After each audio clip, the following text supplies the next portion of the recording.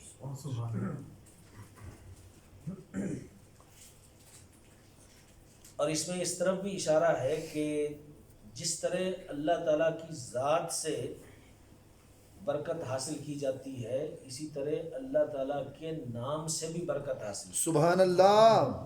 کیونکہ اللہ تعالیٰ کا نام اللہ نہیں ہے، یعنی اللہ، لفظ اللہ یہ کیا ہے؟ الف لام لام اور ہے۔ تو الف لام لام ہے تو اللہ نہیں ہے نا، یہ تو اس ذات کا نام ہے جو واجب الوجود ہے، جس کی نہ کوئی ابتدا ہے نہ کوئی انتہا ہے، جو حی قیوم ہے۔ تو یہ تو اس کا نام ہے، یہ الفاظ ہیں۔ تو یہاں تو ہم نے اللہ تعالیٰ کی ذات سے مدد نہیں مانگی ہے، بلکہ اللہ تعالیٰ کے نام سے مدد مانگی ہے۔ اس پر علماء اکرام نے فرمایا کہ اللہ تعالیٰ کا نام اللہ نہیں ہے، اللہ تعالیٰ کی ذات اور ہے، نام اور ہے، تو وہ اللہ کا غیر ہے، نام جو ہے نا وہ اللہ کا غیر ہے۔ تو لہٰذا اگر کوئی شخص کسی اللہ کے غیر سے مدد مانگتا ہے اور اس کا عقیدہ یہ ہے کہ یہ مدد بھی اللہ ہی کی مدد ہے، تو وہ مانگنا درست ہے۔ آپ جیسے ایک دوسرے سے مدد مانگتے ہو، کوئی مشکل آ جاتی ہے، کوئی فون کرتے ہو، جناب ذرا میں اس میں پھنسا ہوا ہوں میری مدد کر دو۔ اسی طرح اولیاء اللہ سے انسان کہتا ہے یا غوث المدد، یا اللہ کے نبی سے کہتا ہے اغثنی یا رسول اللہ۔ لیکن نیت اور ارادہ اور اس کا اعتقاد یہ ہوتا ہے کہ اگر اللہ نہ چاہے گا تو دنیا میں کوئی بھی مدد نہیں کر سکتا۔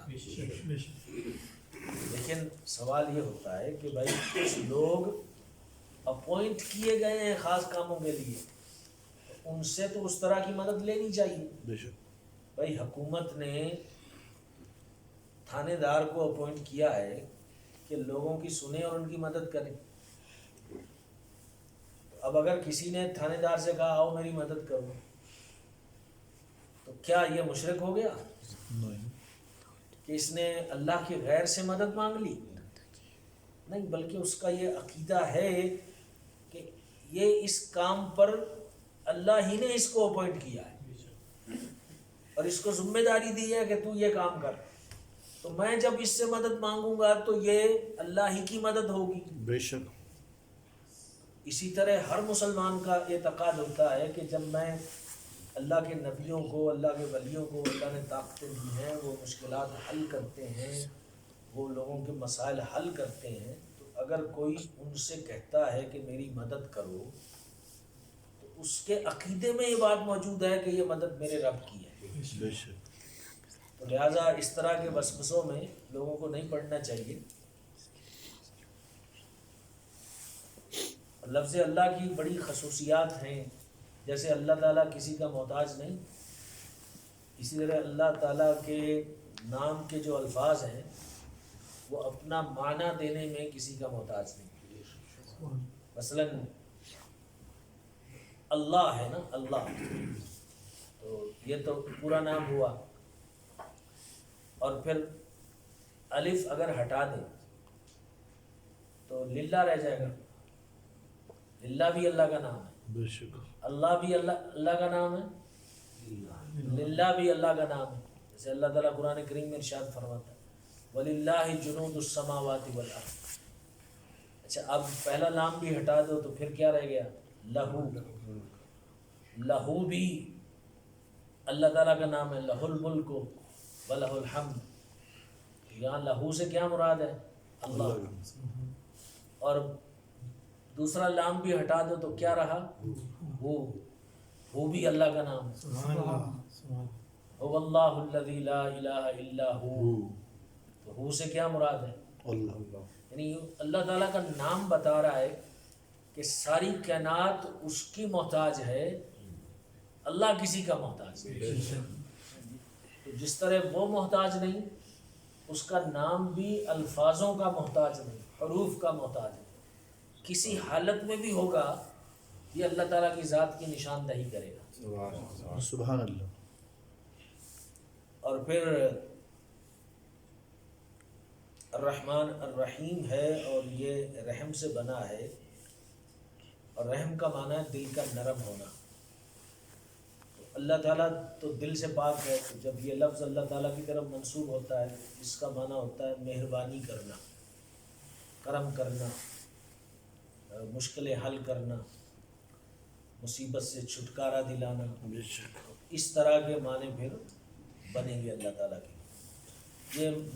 یہ جو پیٹ میں جہاں بچہ ہوتا ہے نا، اس کو عربی میں کہتے ہیں رحم. اس میں بھی وہی الفاظ ہیں را ہا میم. چونکہ وہ ووم جو ہے نا، وہ پیٹ کے بچے پہ بہت نرم ہوتی ہے اور رحم کرتی ہے، اس کا بڑا خیال رکھتی ہے. اس لیے اس حصے کو رحم کہتے ہیں، کیونکہ بچے کو رحمت مل رہی ہے اس کے ذریعے سے. اور رشتہ دار جو ہوتے ہیں نا، ان کو کہتے ہیں ذی رحم، یعنی ان کا آپس میں رحمت والا رشتہ ہے. دیکھیں ایک ماں کے پیٹ سے بچے پیدا ہوئے، کوئی بہن ہے کوئی بھائی ہے، ان کو کیا کہیں گے؟ ذی رحم محرم، ذی رحم رشتہ دار. یعنی ان ایک قدرتی ہے کہ یہ ایک دوسرے سے محبت کرتے ہیں. بھائی بھائی سے محبت کرتا ہے، بہن بھائی سے محبت کرتی ہے، بھائی بہن سے محبت کرتا ہے، ایک دوسرے کی مدد کرتے ہیں، مشکل میں ایک دوسرے کے کام آتے ہیں. ایسا کیوں کرتے ہیں؟ اور بھی تو انسان ہیں موجود، ان کے لیے وہ ایسا کیوں نہیں کرتے؟ اس کی وجہ یہی ہے کہ یہ سارے اس رحمت والے رشتے سے جڑے ہوئے. سبحان اللہ. تو اب کوئی اس پہ عمل نہ کرتا ہو اور بہن بھائیوں کا مال ہڑپ کر جاتا ہو اور کھا جاتا ہو تو وہ بد نصیب ہے. جیسا کہ یہ بہت ہوتا ہے لوگوں کے گھروں میں، خاص کر جب باپ فوت ہو گیا تو انہیریٹنس کے مسئلے، وراثت کے مسئلے، اس میں جو بھائی زیادہ پاورفل ہوتا ہے یا زیادہ باپ کے قریب رہتا ہے وہ قبضہ کر لیتا ہے بہت ساری چیزوں پہ، اور دوسروں کو کوئی ہلکا پھلکا دے دیتا ہے. اور بہنوں کو دینے کا تو بہت ساری مسلمان فیملیوں میں رواج نہیں دیتے ان کا حصہ جو شریعت میں بیان کیا. خاص کر ہمارے دیہاتوں کے لوگ پاکستان، ہندوستان، ادھر ادھر جہالت بہت زیادہ ہے، اور پھر وہ نسل در نسل یہ چیزیں چلتی آ رہی ہیں. تو پڑھ لکھ بھی جائیں تو کہتے ہیں نا ہمارا یہ طریقہ ہے، ہمارا یہ خاندانی سسٹم ہے. جب اللہ تعالیٰ نے سب کے حصے مقرر کر دیے تو پھر تو یہ بہت بڑا گناہ ہے. دوسرے کا مال کھاتے ہیں، حرام کھاتے ہیں. ایک بالشت زمین جو کسی کی ہڑپ کر لے نا، حدیث پاک میں ایک بالشت، قیامت کے دن 7 کی 7 زمینیں اس کے گلے میں ڈال دی جائیں، اور اتنا بوجھ لے کر وہ میدان محشر میں آئے گا. 7 زمینوں کا وزن آپ اندازہ کر لیں. اس دن پھر اس میں یہ طاقت بھی آ جائے گی کہ اٹھا کے چلے، لیکن ہر کوئی دیکھ رہا ہوگا کہ اس نے اپنے گلے میں 7 زمینیں کیوں رکھی ہوئی ہیں، کہ اس نے اپنے بھائی کی ایک بالشت زمین ہڑپ کر گیا تھا، بہن کی، کسی رشتہ دار کی، کسی مسلمان کی، کسی دوسرے کو. لہذا اس معاملے میں بڑا ڈرنا چاہیے کہ کسی دوسرے کا مال ہڑپ نہ کرے. کسی کا بنتا ہے تو زندہ رہتے رہتے جب تک یہاں پر ہیں وہ یا تو اس سے معافی لے لیں، نہیں بن پا رہا تو نہیں تو اتار دیں. یعنی معافی مانگنا، اگر وہ کہے نا کہ ناک رگڑ میرے سامنے 7 مرتبہ تو میں تجھے معاف کر دوں گا، تو یہ اس دن کی سزا سے بہتر ہے. یہ آسان ہے کہ یہاں ناک رگڑ کے آپ کا چھٹکارا ہو جائے، کیونکہ وہاں تو پھر وہ چھوڑے گا ہی نہیں نا. وہ خود مشکل میں ہوگا، مصیبت میں ہوگا، وہ آپ کی ساری نیکیاں لے لے گا، اور آپ دوسروں کے گناہ اپنے کندھے پہ ڈال کے جہنم میں چلے جائیں گے۔ اللہ اکبر۔ تو لہذا کاروباری کمیونٹی کو اس کا بڑا خیال رکھنا چاہیے، کیونکہ کاروبار میں اس طرح کے موقع بہت آتے ہیں کہ لوگ ایک دوسرے کا پیسہ دبا کے بیٹھ جاتے ہیں، اور پھر موت کسی کو مہلت دیتی ہے قرض اتارنے کا اور کسی کو نہیں دیتی۔ تو لہذا اس معاملے میں بڑا حساس رہنا چاہیے۔ اچھا، بسم اللہ کی برکتیں یہ ہیں کہ تفسیر کبیر میں امام رازی نے لکھا ہے کہ فرعون کتنا برا شخص تھا، لیکن اس پر عذاب نہیں آیا۔ اس کے گھر کے اندر وہ گھر میں رہتا تھا، وہاں اس کی عدالتیں لگتی تھیں، اس کے سارے معاملات تھے۔ اس کے گھر کے دروازے پہ لکھا ہوا تھا بسم اللہ الرحمن الرحیم۔ تو اللہ تعالیٰ نے اس کے گھر پہ عذاب نہیں نازل کیا، لیکن جب وہ گھر سے نکلا اور موسیٰ علیہ السلام کا پیچھا کیا تو تب وہ اس حصار سے نکل گیا۔ اللہ تعالیٰ کے نام سے جو اس کو حصار، جو اس کو پروٹیکشن ملی ہوئی تھی، وہ اس سے نکل گیا۔ جب نکلا تو پھر اللہ تعالیٰ نے دریا کے اندر اس کو ڈبو کر مار دیا، اس کو سزا دی، اس پر عذاب نازل ہوا۔ تو لہٰذا جب فرعون جیسے کافر کو فائدہ پہنچ سکتا ہے بسم اللہ الرحمن الرحیم سے، تو ہم تو الحمدللہ مسلمان ہیں، تو لہٰذا مسلمانوں کو بسم اللہ سے بڑی محبت کرنی چاہیے۔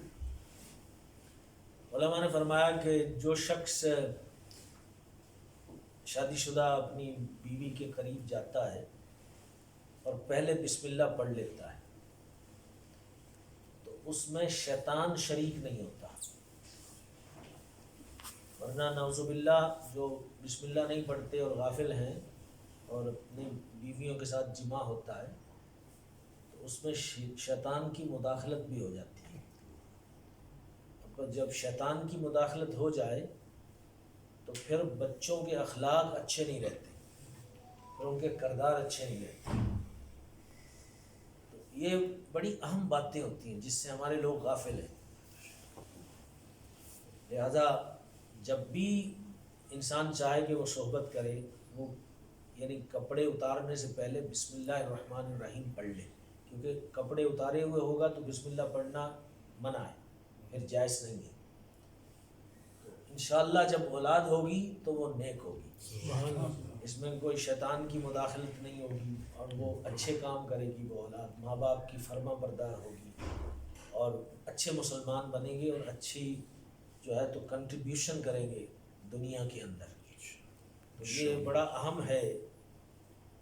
اور ایک حکایت لکھی ہے علماء کرام نے بسم اللہ کے حوالے سے، اللہ کے نام کے حوالے سے، ایک بار حضرت موسیٰ علیہ السلام کے پیٹ میں سخت درد ہوا تو بارگاہ میں عرض کی، اللہ تعالیٰ کی بارگاہ میں، کہ پیٹ میں بڑا درد ہے، کوئی دوا مل جائے۔ تو کلیم اللہ تھے نا، یہ تو ڈائریکٹ بات کرتے تھے، تو جواب آ گیا کہ فلاں وہ بوٹی ہے، چھوٹا سا جو ہے نا درخت ہے، پلانٹ ہے، اس کو کھا لو۔ تو انہوں نے کھا لیا، ٹھیک ہو گئے، اور پھر کچھ دنوں کے بعد وہی درد اٹھا۔ تو اب انہوں نے سمجھا کہ وہ دوا کا تو مجھے پتہ چل گیا، وہاں جا کر انہوں نے وہ پلانٹ توڑا، اس کی برانچ کھائی تو درد بڑھ گیا۔ اب یہ پریشان ہوئے کہ یہ کیسی بات ہے، پہلی مرتبہ آرام آ گیا اور اس مرتبہ تکلیف بڑھ گئی۔ پھر عرض کی یا اللہ کیا ماجرا ہے؟ اللہ تعالیٰ نے فرمایا کہ وہ پلانٹ میں کچھ نہیں ہے، شفا تو میرے نام میں ہے۔ سبحان اللہ۔ پہلے تم میری اجازت سے گئے تھے، تمہیں شفا مل گئی، اب خود بخود اپنی سوچ سے گئے ہو تو شفا نہیں ملی بلکہ درد بڑھ گیا۔ تو ہر شفا کا، ہر اچھائی کا، ہر فضل کا جو سورس ہے، جو سر چشمہ ہے، وہ اللہ رب العزت کی ذات ہے، تو اسی کے ساتھ ہمیں لو لگانی چاہیے۔ حضرت عیسیٰ علیہ السلام ایک قبر پر سے گزرے، دیکھا کہ اس میت پر عذاب ہو رہا ہے، پھر وہ کسی کام سے آگے جا رہے تھے، چند قدم آگے گئے، پھر آ گئے، اور پھر دیکھا تو اس کی قبر جو ہے نا وہ نور سے بھری ہوئی ہے۔ تھوڑے وقت میں بڑا انقلاب آ گیا۔ تو پھر انہوں نے بھی یہی اللہ تعالیٰ کی بارگاہ میں ریکویسٹ کی کہ اللہ یہ گتھی سلجھا دے کہ یوں تھوڑے سے وقت میں یہ کیسے انقلاب آ گیا کہ بقعہ نور بن گئی اس کی قبر۔ جواب آیا کہ جب یہ شخص فوت ہوا تھا گناہ گار، لیکن اس کی بیوی حاملہ تھی اور اس نے بچہ جنا، تو یہ عذاب میں مبتلا رہا اتنا عرصہ۔ آج وہ بچہ اتنا بڑا ہو گیا کہ وہ مدرسے گیا ہے، اور اس کو اس کے استاد نے بسم اللہ الرحمن الرحیم سکھایا، اور جیسے ہی بچے کے منہ سے بسم اللہ الرحمن الرحیم نکلی ہے، اللہ تعالیٰ نے اس کے باپ سے عذاب اٹھایا۔ سبحان اللہ۔ اس لیے کہتے ہیں کہ اولادوں کو دین سکھاؤ، ان کو قرآن سکھاؤ، ان کو صحیح تجوید سے قرآن پڑھنا سکھاؤ، ان کے جو اسلامک ایجوکیشن ہے اس پر توجہ دو، ان کا ہوم ورک چیک کرو، ان کی بکس دیکھو۔ ہمارے یہاں یہ سب ہوتا ہے، اسکول کے معاملے میں بڑے الرٹ رہتے ہیں ہم لوگ، مدرسے کے معاملے میں موڈ آیا تو بھیج دیا بچہ، موڈ نہ آیا تو نہ بھیجا۔ کوئی ہوم ورک ملتا ہے بچوں کو کہ نہیں ملتا ہے، اس کو بھی چیک نہیں کرتے۔ ہمارے تو تجربات ہیں نا اس میں بہت زیادہ، یہ ایک ایکسٹرا سی چیز ہے، ٹھیک ہے کر لی تو کر لی، نہ کی تو نہ کی، یہ ایکسٹرا چیز نہیں ہے بھائی۔ جب جس دن آپ مصیبت میں ہوں گے تو یہ آپ کے صحیح قرآن پڑھنے والے بچے قبر کے اندر آپ کے لیے فائدہ مند ہو جائیں گے۔ سبحان اللہ۔ جب کوئی بھی اندھیری قبر میں سارے چھوڑ کے آ جائیں گے، سارے دوست احباب سب چھوڑ دیں گے، اکیلے ہیں، تو اولاد آپ کی ایکسٹینشن ہے، یہ آپ کا خون ہے، یہ آپ کا حصہ ہے جو ابھی تک باقی ہے باہر دنیا میں۔ تو یہ جو اچھائیاں کریں گے ان کا آپ کو ثواب ملے گا۔ سبحان اللہ۔ جب آخری بات بیان کر کے میں اس کو ختم کرتا ہوں کہ حضرت خالد بن ولید رضی اللہ تعالی عنہ کو کسی نے کہا کہ اگر اسلام سچا ہے تو آپ زہر کا پیالہ پی لیں اور ہم مسلمان ہو جائیں گے۔ یہ صحابی رسول ہے، انہوں نے کہا زہر لے آؤ۔ وہ زہر لے آئے، اپنی پسند کا زہر لے آئے جو اسٹرانگ والا تھا۔ آپ نے بسم اللہ الرحمن الرحیم پڑھا تو پی لیا، کچھ اثر نہیں ہوا، اور وہ لوگ مسلمان ہو گئے۔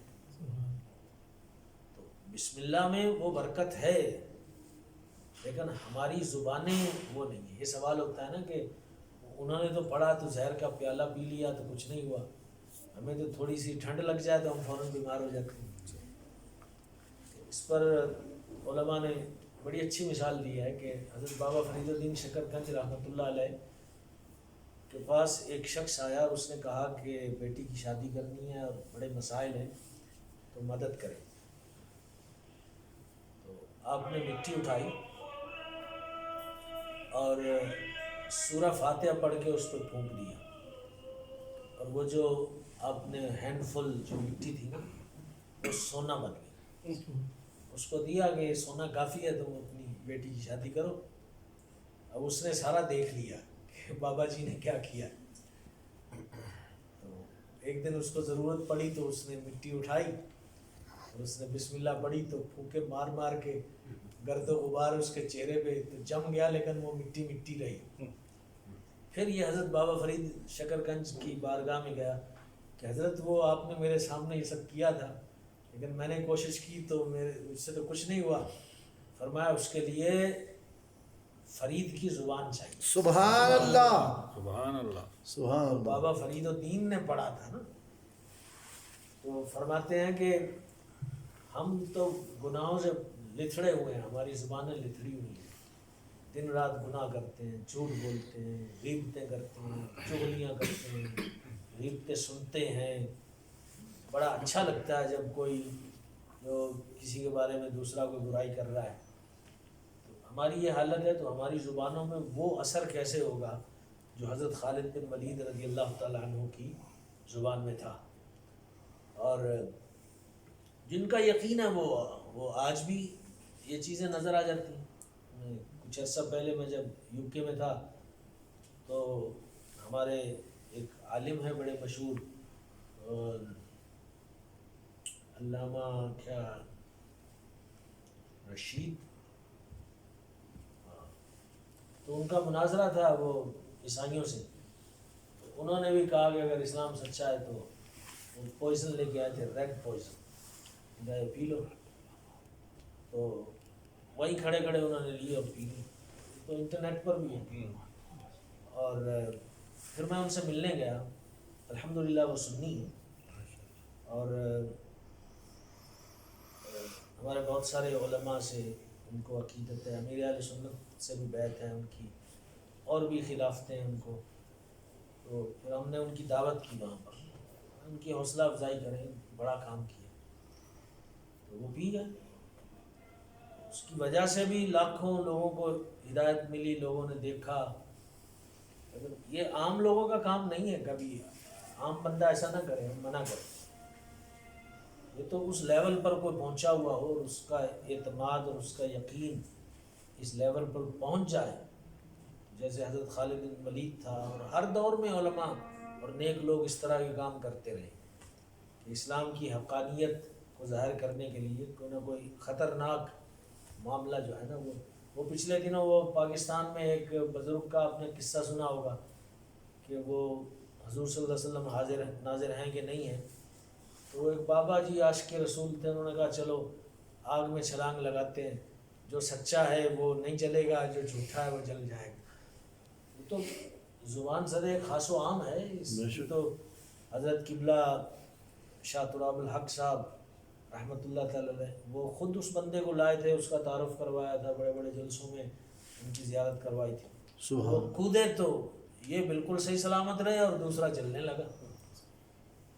پھر اس کو شاید جلدی سے نکال کے اس کو ایمرجنسی ٹریٹمنٹ کے لیے لوگ لے گئے. لیکن یہ عاشق رسول، نہ اس کا کپڑا جلا، نہ اس کا بدن جلا، نہ اس کو کوئی تکلیف ہوئی. تو بسم اللہ کی بے شمار برکتیں ہیں. تو لہٰذا ہمیں سارے کام بسم اللہ سے شروع کرنے چاہیے. جو بھی اچھے کام ہیں، جائز کام ہیں، حلال کام ہیں. ناجائز کام کے لیے بسم اللہ پڑھنا اس میں بندہ کافر بھی ہو سکتا ہے. مثلا کوئی نعوذ باللہ زنا کر رہا ہے، کوئی شراب پی رہا ہے، کوئی جوا کھیل رہا ہے، کوئی سود لے رہا ہے، دے رہا ہے، اور پھر ایسے کام کے لیے بسم اللہ پڑھتا ہے. اس کے لیے علماء نے فرمایا کہ اس پر کفر کا اندیشہ ہے، کہ یہ تو بسم اللہ کا مذاق ہو گیا. بسم اللہ تو ہمیں دی گئی ہے، ہمارے دین نے دی ہے اچھے کاموں کے لیے، جائز اور حلال کاموں کے لیے. بسم اللہ برائی والے کاموں کے لیے نہیں ہے. تو جس نے برائی والے کاموں کے لیے بسم اللہ پڑھی تو اس نے قرآن پاک کی آیت کا مذاق اڑایا. لہذا ایسے شخص پر حکم کفر ہوتا ہے. اللہ تعالیٰ ہم کو عمل کی توفیق عطا فرمائے. ہمارا جو سلسلہ ہے یہ درس قرآن کا، اس میں انشاءاللہ ہم پچھلی بار تو ایک مجموعی طور پر ڈسکشن کی تھی ہم نے. آج بسم اللہ کو لیا، پھر سورہ فاتحہ کو لیں گے اور آگے بڑھتے جائیں گے انشاءاللہ. تو ہم سوال جواب بھی کرتے ہیں اس سلسلے میں، اردو میں، انگلش میں، جیسے آپ کو کنوینئنٹ ہو آپ لوگ سوال بھی پوچھ سکتے ہیں. کوئی جو میں نے بیان کیا اس پر کسی کو سوال پوچھنا ہو یا اس کے علاوہ کوئی بھی شرعی معاملہ ہو اس پر کوئی سوال پوچھنا چاہیں تو آپ پوچھ سکتے ہیں. صلو علی الحبیب صلی اللہ علیہ سوال پوچھے گا اس کو دیکھیں گے پھر جو آپ کو دیں گے. وسلم. تو یہ ہے کہ آپ نے 4 نہیں پڑھی، تیسری پر سلام پھیر دیا تو وہ نماز نہیں ہوئی، وہ نماز دوبارہ پڑھنی پڑے گی. لیکن اگر آپ بیٹھے ہوئے ہیں اور سلام پھیرا، پورا سلام پھیرنے کے بعد یاد آ گیا تو پھر آپ کھڑے ہو جائیں، ایک رکعت اور پڑھ لیں اور سجدہ سہو کر لیں۔ لیکن اگر آپ نے سینہ پھیر لیا، سلام کرنے کے بعد سینہ پھیر لیا، تو پھر وہ نماز گئی، وہ نہیں ہوئی، کیونکہ اس میں ایک رکعت رہ گئی۔ جی پھر آپ 4 رکعتیں الگ سے آپ کو پڑھنی پڑیں۔ ٹھیک۔ اور اگر انسان بھولتا ہے اور اکثر بھولتا ہے تو اس کا قاعدہ یہ ہے کہ وہ کم از کم کی طرف جائے، وہ زیادہ کی طرف نہ جائے۔ یعنی اگر 3 اور 4 میں اس کو کنفیوژن ہے تو وہ اس کو 3 سمجھے، 2 اور 3 میں کنفیوژن ہے تو وہ 2 سمجھے، یعنی کم کی طرف جائے۔ یہ اس کے لیے ہے جو اکثر بھول جاتا ہے، اور ہم لوگ اکثر بھولتے ہیں۔ بے شک۔ ہماری جو آج کل حالت ہو گئی ہے، اور دنیاوی معاملے اور دھندے، اور بندہ نماز میں ہوتا ہے تو خیال کہیں اور ہوتا ہے، اکثر بھول جاتے ہیں۔ ان کے لیے قاعدہ شریعت کا یہ ہے کہ جو کم تعداد ہے رکعت کی، وہ یہ سمجھے کہ میں نے اتنی پڑھی۔ فرض کرو اس نے 4 پڑھ لی اور کنفیوز ہو گیا، تو اب وہ سمجھے کہ میں نے 3 پڑھی، پھر ایک اور ملا لے، تو حقیقتاً اگرچہ 5 ہی کیوں نہ ہو گئی ہو، لیکن اس کے حق میں وہ 4 ہی ہیں، تو اس کی وہ نماز صحیح ہو جائے گی۔ سبحان اللہ۔ صلو علی الحبیب صلی اللہ۔ تو وہ سجدہ سہو کر لے، کیونکہ پہلا قاعدہ جو ہے یہ واجب ہے، یہ فرض نہیں ہے۔ جو قاعدہ اخیرہ ہے وہ فرض ہے۔ تو جب واجب ترک ہو جائے تو سجدہ سہو سے ریکوری ہو جاتی ہے۔ جیسے نہیں بیٹھا، تیسری میں کھڑا ہو گیا، تیسری پڑھ لی، چوتھی پڑھ لی، اب وہ سجدہ سہو کرے، اس کی نماز مکمل ہو جائے گی۔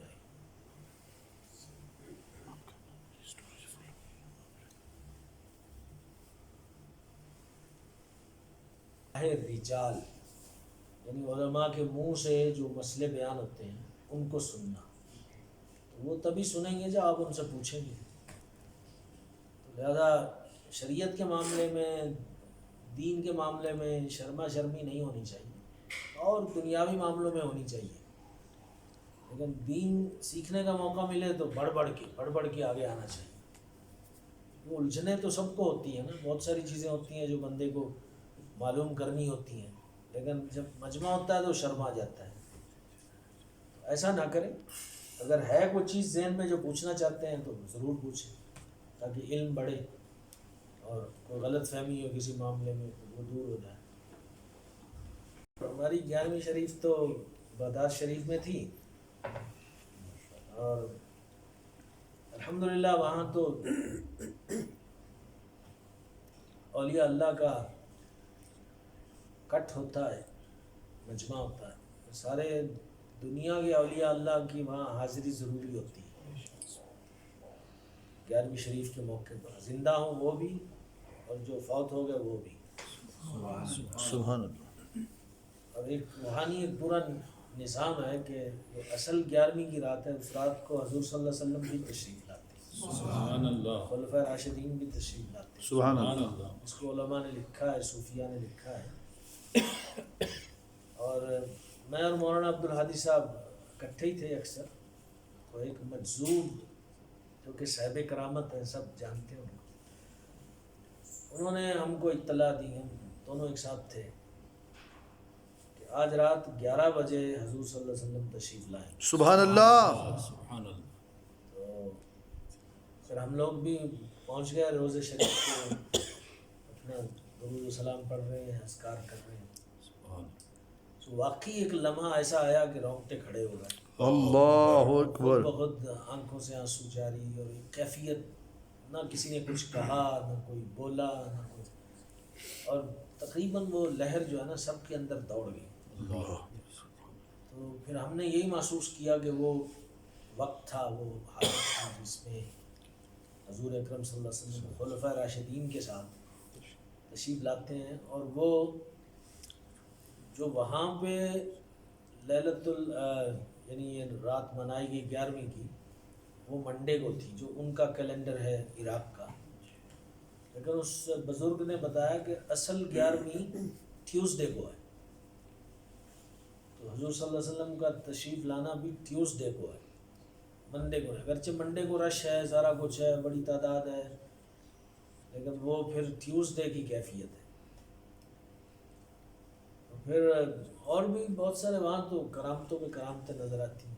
وہ موقع ملا ہم کو جالی مبارک زیارت کرنے کا، ہاتھ لگانے کا، تو دل چاہ رہا تھا کہ قبر شریف کو بھی ہاتھ لگے، تو لیکن وہ تو جالیاں وہ لگی ہوئی ہیں چاندی والی جو ہے نا، تو میں کھڑا تھا، مجھے میرے ایک دوست نے نا سائڈ سے مجھے بلایا، ادھر آؤ ادھر آؤ، تو میں وہاں پہنچا، تو اندر سے ایک صاحب پکار رہے تھے میرا نام، سبحان اللہ، مفتی حمیدی صاحب، مفتی حمیدی صاحب، سر وہ بھی میری جان پہچان والے تو ہیں ہی، لیکن کچھ انتظام ایسا خود بخود ہو گیا، میں نہیں جانتا، میں نے کسی سے کہا بھی نہیں تھا، تو وہ پھر مجھے اجازت مل گئی جانے کی، تو جیسے ہی ہم پہنچے تو سجادہ نشین اور سب لوگ تھے، اور وہ جو سلور کی وہ جو ہوتی ہے وہ باہر سے وہ کھول دی گئی تھی، سبحان اللہ، اور الحمدللہ ہم کو موقع ملا کہ ہم نے قبر شریف کو ہاتھ لگایا، وہ سبحان دل اللہ، کی خواہش تھی، تو ہم نے کہی نہیں کسی سے، یقین کرو، یہ نہیں کہ جیسے ہوتا ہے نا بندہ کہ بھائی آپ کی پہنچ ہے تو آپ کا اثر ہے تو آپ پلان کر دیں تو یہ کر دیں، نہیں، ہم نے کسی سے نہیں کہا، بالکل وہ زبان پہ آیا نہیں تھا، لیکن دل میں خواہش تھی، اچانک کھڑے کھڑے ایک دم سیکنڈ میں ذرا ہو گئے، سبحان اللہ، میرے ساتھ 2-4 تھے، ان کو بھی موقع مل گیا، یہ اس طرح سے امام اعظم ابو حنیفہ رضی اللہ تعالیٰ عنہ کی مزار پر تو عجیب کرامت ہوئی کہ وہاں ہمارے گروپ میں ایک شافعی بھی تھے، وہ بھی مولانا تھے، تو اب گروپ میں تو ظاہر ہے کبھی اس کو چانس دے دیا، کبھی اس کو چانس دے دیا، ہمارا کوئی گروپ تو تھا نہیں، ہم تو گروپ کا حصہ تھے، کبھی ہم کو موقع مل جاتا تھا کچھ کہنے کا، کچھ کرنے کا، کبھی کسی دوسرے کو، تو امام اعظم ابو حنیفہ کی مزار پر شافعی کو کھڑا کر دیا نماز پڑھانے۔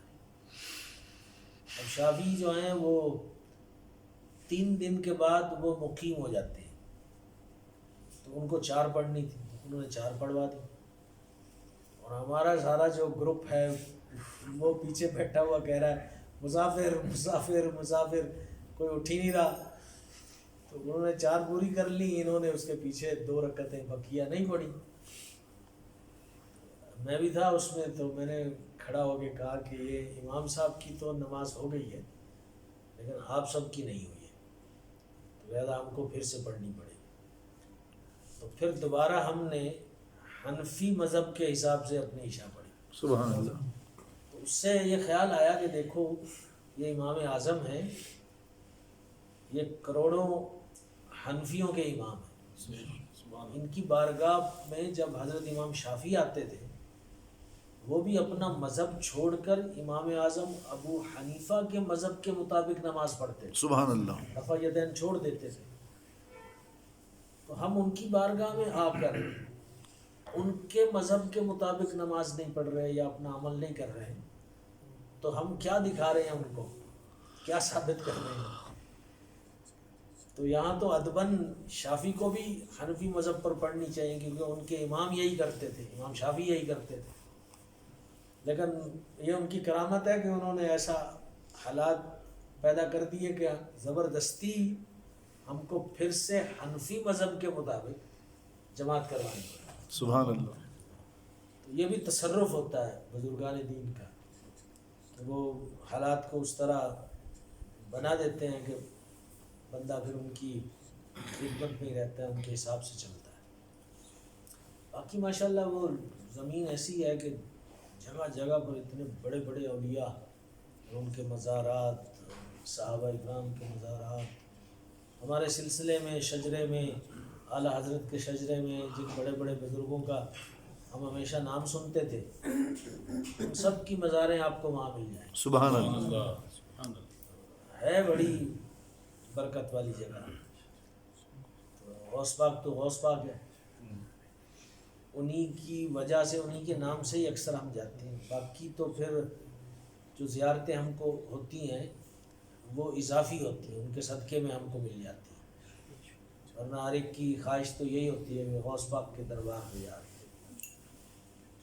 ماشاء اللہ پھر غوث پاک کا لنگر اور سب کوئی ہزاروں لوگ ہیں بھرا پڑا ہے، ہر ایک کو کھانا مل رہا ہے، سبحان کبھی ختم نہیں ہوا. آپ دوپہر کو پہنچے آپ کو تازہ کھانا مل جائے گا، آپ عصر کو پہنچے آپ کو مل جائے گا، آپ مغرب میں پہنچے آپ کو مل جائے گا.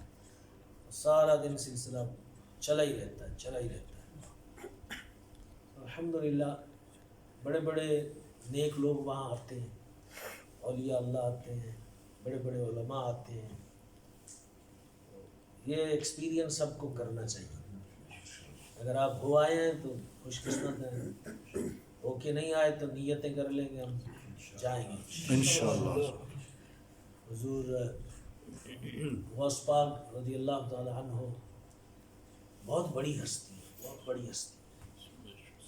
یہاں تو ہم ان کا نام لیتے ہیں، نعرے بھی مارتے ہیں، سارا کچھ کرتے ہیں، لیکن ان کا اصل مقام جو ہے ولایت ہے وہ اتنا اونچا ہے کہ انسان اس کا اندازہ نہیں کر سکتا. اور کوئی بات کوئی مس ہو گئی اور خیر وہ جمعہ تھا، اس میں تو کئی چیزیں ہو گئی، یہاں چند چیزیں میں نے بیان کر دی.